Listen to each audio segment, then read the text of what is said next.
जयपुर में दिन दिहाड़े पेट्रोल पंप संचालक की गोली मारकर हत्या कर दी गई। वारदात के बाद बदमाश संचालक से एक बैग लूटकर बाइक से भाग निकले। घटना का एक सीसीटीवी फुटेज भी सामने आया है और इसमें एक बाइक पर 3 बदमाश और एक पीछे से भागता हुआ नजर आ रहा है। वारदात की सूचना मिलते ही पुलिस ने पूरे शहर की नाकेबंदी कर दी है और जगह जगह पर गाड़ियों की तलाशी ली जा रही है। वारदात आपको बता दें कुकरखेड़ा अनाज मंडी के सामने आई है और वहीं बदमाश सीकर रोड पर कुकरखेड़ा मंडी के सामने एआरजी अपार्टमेंट पहुंचे। वहां पार्किंग एरिया में कार में मौजूद पेट्रोल पंप संचालक निखिल गुप्ता पर फायरिंग कर दी। बदमाशों ने जैन को गोली मारी और उसके पास से एक बैग लूटकर भाग निकले। आपको बता दें वारदात के बाद फायरिंग की आवाज सुनकर वहां मौजूद लोग आए। तब निखिल को लहूलुहान हालत में देखकर अस्पताल पहुंचाया गया, जहां डॉक्टरों ने उसे मृत घोषित कर दिया। निखिल गुप्ता विद्यानगर के रहने वाले थे और उनका वीकेआई रोड नंबर 12 पर पेट्रोल पंप है। ये तस्वीरें हम आपको दिखा रहे हैं, आप देख सकते हैं कि किस तरह से इस वारदात को अंजाम दिया गया। ये तस्वीरें जहां पर एक पेट्रोल पंप संचालक की दिन दिहाड़े गोली मारकर हत्या कर दी गई है। बाइक पर सवार 3 लोगों को आप देख सकते हैं जिन्होंने इस घटना को अंजाम दिया। उसके बाद से नाकेबंदी की जा रही है, पुलिस की तरफ से हर एक आने जाने वाली गाड़ी की तलाशी ली जा रही है। ज्यादा जानकारी के लिए जुड़ते हैं हमारे संवाददाता रामस्वरूप से। तो रामस्वरूप, जिस तरीके से इस घटना को अंजाम दिया गया, बड़ा ही प्री प्लान्ड मामला लग रहा है। ये क्या पुलिस के हाथ कोई सुराग लगा है? पूछताछ और कार्रवाई कहां तक पहुंची है? देखिए, अभी तक कोई सुराग हाथ लगे नहीं है। घटना सुबह करीब 11 बजे के आसपास की है, जब विश्वकर्मा में एआरजी ग्रुप के ठीक पीछे जो पेट्रोल पंप है उसकी पार्किंग में जो पेट्रोल पंप का जो मालिक था उसके हाथ में बैग था, वो वहां अपनी गाड़ी के पास खड़े थे। इसी दौरान बाइक सवार बदमाश आए और उन्होंने उन पर हमला करते हुए बैग छीनकर ले गए। बैग में रुपयों से भरा हुआ बैग था, लेकिन उसमें पैसे कितने थे ये अभी इस बात की पूरी पुष्टि हो नहीं पाई है। लेकिन ये बताया जा रहा है कि करीब लाखों रुपए थे जिसको वो लूट के ले गए।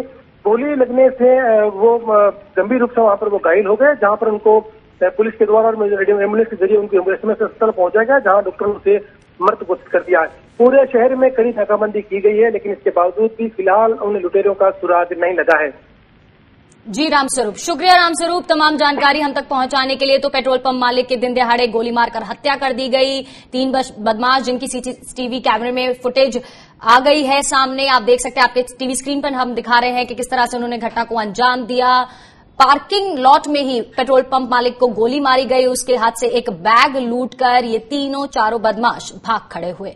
और बाकी की राजस्थान की अहम खबरों के लिए सीधे चलते हैं न्यूज रूम, जहां मौजूद हैं हमारे सलाहकार संपादक पंकज श्रीवास्तव जी। जी पंकज जी। शुक्रिया रितिका। हमारे पास इस समय तमाम सुर्खियां हैं राजस्थान के अखबारों में जो छपी हैं, उनकी वेबसाइट्स में जो छपी हैं, और जिन्हें जानना हमारे लिए, आपके लिए, सबके लिए जरूरी है।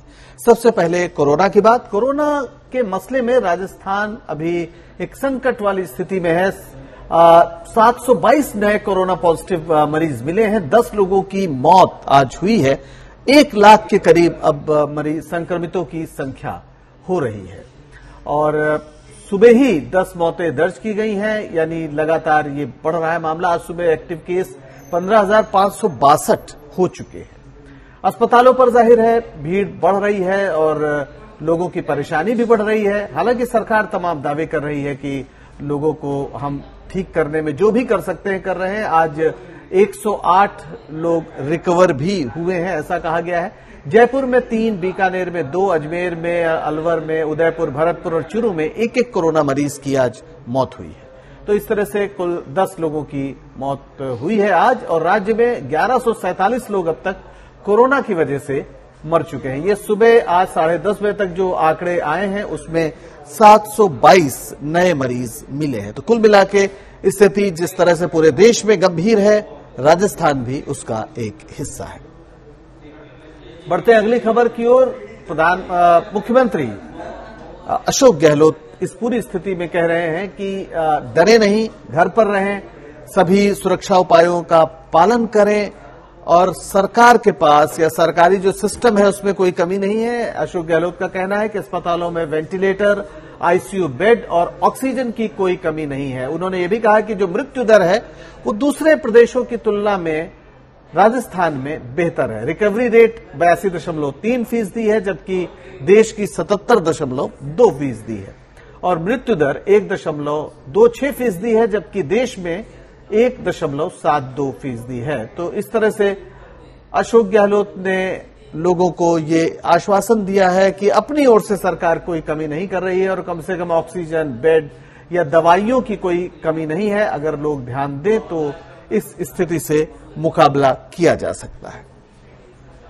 बढ़ते हैं अगली खबर की ओर। देश भर में मेट्रो शुरू हो गई है, लेकिन जयपुर में पितृपक्ष के बाद ही ये मेट्रो शुरू हो पाएगी। अभी ये 18 से 20 तारीख के बीच कहा जा रहा है कि मेट्रो शुरू होगी। 7 सितंबर से जो पूरे देश में शुरू होने की बात थी वो नहीं हो पा रही है। और मेट्रो का संचालन पहले मानसरोवर से जयपुर तक होना था, लेकिन अब इसे बड़ी चौपड़ तक किया जा रहा है। चांदपोल से बड़ी चौपड़ तक का मेट्रो का काम पूरा हो गया है।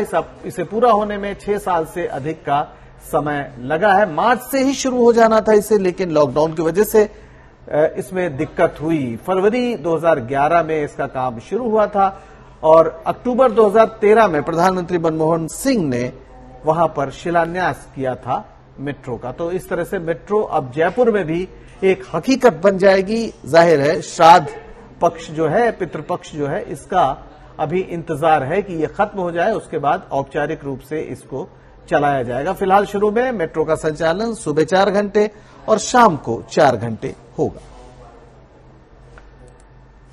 और सचिन पायलट का जो पूरा मसला है, जिस तरीके से पिछले दिन उन्होंने बगावत की और फिर चीजें ठीक हुई कांग्रेस में, वो वापस आए और अशोक गहलोत के साथ उनकी एक सहमति बनी। इधर जो है उनका जन्मदिन है और इस जन्मदिन पर बीजेपी के नेता भी हैप्पी बर्थडे सचिन पायलट कह रहे हैं। कांग्रेस पार्टी के लोग तो उन्हें शुभकामनाएं दे ही रहे हैं, उन्हें दूसरी पार्टियों के लोग भी शुभकामनाएं दे रहे हैं। पूर्व विधायक प्रहलाद गुंजल सहित अन्य बीजेपी नेताओं ने भी पायलट के जन्मदिन पर शुभकामनाएं दी हैं।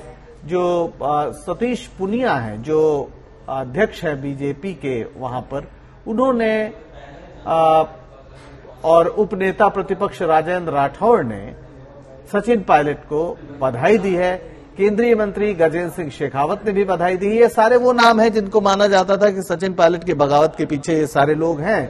तो जाहिर है ये जो एकता हुई है, इसमें अभी बीजेपी चाहती है कि ये कहीं न कहीं एक शक संदेह बना रहे और जिस तरह से खुल के सचिन पायलट को बधाइयां दी जा रही हैं, उसके पीछे एक तरफ सचिन पायलट की शक्ति का शक्ति प्रदर्शन भी माना जा रहा है और दूसरी तरफ बीजेपी अपना खेल जारी किए हुए। 43वां जन्मदिन है सचिन पायलट का और कई जगह पर जयपुर में रक्तदान शिविर लगे हुए हैं। सचिन पायलट के निर्वाचन क्षेत्र टोंक में भी उनका जन्मदिन मनाया जा रहा। तो जो युवा नेता कांग्रेस के, जो कांग्रेस अध्यक्ष थे और लंबा संघर्ष किया था उन्होंने, लेकिन मुख्यमंत्री नहीं बन पाए, जिसकी वजह से पिछले दिनों उनकी बगावत सामने आई थी। हालांकि ये बगावत पार्टी के तोड़ने तक नहीं गई।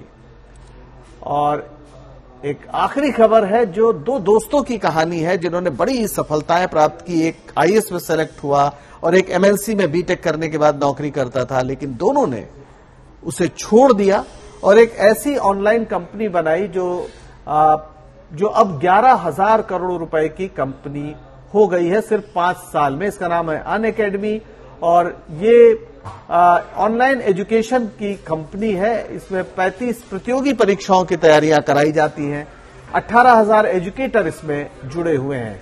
$1.45 बिलियन यानी 11,000 करोड़ रुपए की ये कंपनी फिलहाल बन चुकी है।